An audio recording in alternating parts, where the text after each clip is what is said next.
Marami kaming stories para sa inyo on this episode. Rainy days are definitely here and we can't help but miss summer. Kaya naman samahan nyo kami sa aming huling hirit sa tag-init.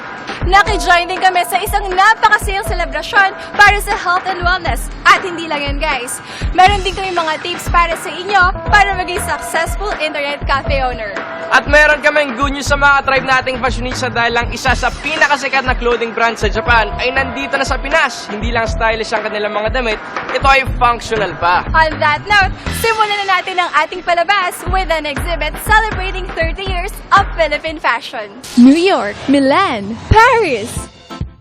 Mga tinaguriang fashion capitals of the world. Pero mga ka-tribe, hindi tayo papatalo sa kanila. Merong makulay na kasaysayan mula sa nakaraan ang fashion. Pinuntahan ng tribe team ang isang fashion exhibit ng mga photographers, painters, at designers ng Metropolitan Museum of Manila upang masaksihan ang mga tradisyonal na damit mula sa nakaraan patungo sa hinaharap dito sa Pilipinas. Fashion part of our lives. Fashion naman ay hindi lamang yung susuot ka ng damit na bongga, pero kung hindi yung damit na naglalahad ng iyong damdamin, ng iyong mood, mga signals ng panahon. Minsan yung hindi uso, para sa'yo uso eh. Meron namang ibang kasuotan na hindi nawawala sa uso. Exactly! Fashion is everywhere! These photos, this one and this one, were taken in 1988 when we were doing a book on sinaunang hobby, makalumang damit. No? It's called The Ethnic Weave.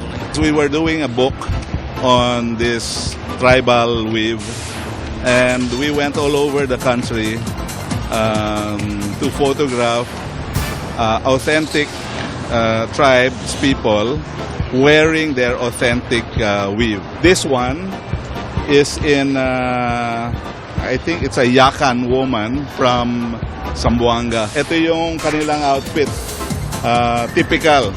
Pero ito yung original. They probably still continue to do it, but they used already modern fabric to make this.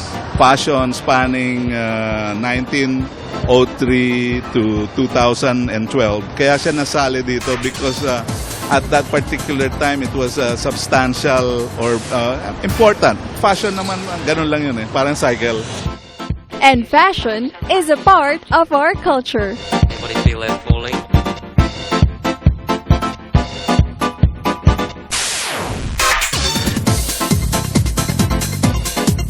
My real passion is drawing, not specifically fashion illustration. I started drawing very young, siguro mga 5 years old. Loving your history is also important.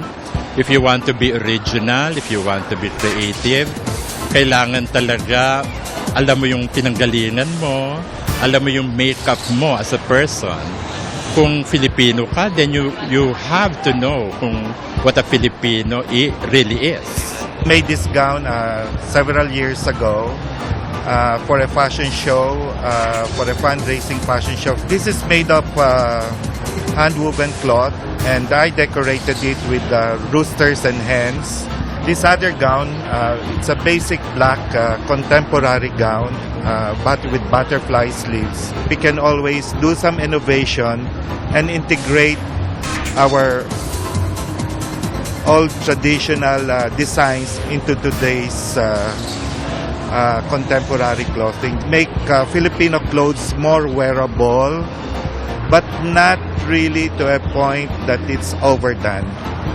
I still want my clothes to look with a bit of distinction of being Filipiniana. Hindi talaga matatawaran ang galing ng mga Filipino fashion designers. This dress, I made one of the identical dress that I made for Sharon Stone for the Movie Line magazine. 1996 itong dress na to. Bukod kay Ito Corata, marami pa tayong may pagmamalaking fashion designers. Si Ramon Valera ay isang national artist na isa sa mga unang nag-reinvent ng Barot Saya. Ang pagkakaiba ng terno mula sa Barot Saya ay wala itong alampay.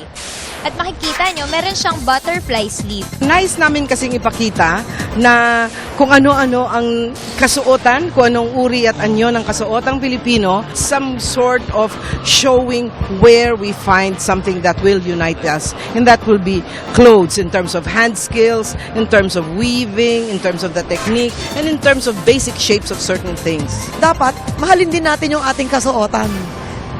Minsan kasi, mababa yung tingin natin sa sarili nating pananamit o sa ating mga katutubo. Samantalang, doon nang galing tayong lahat.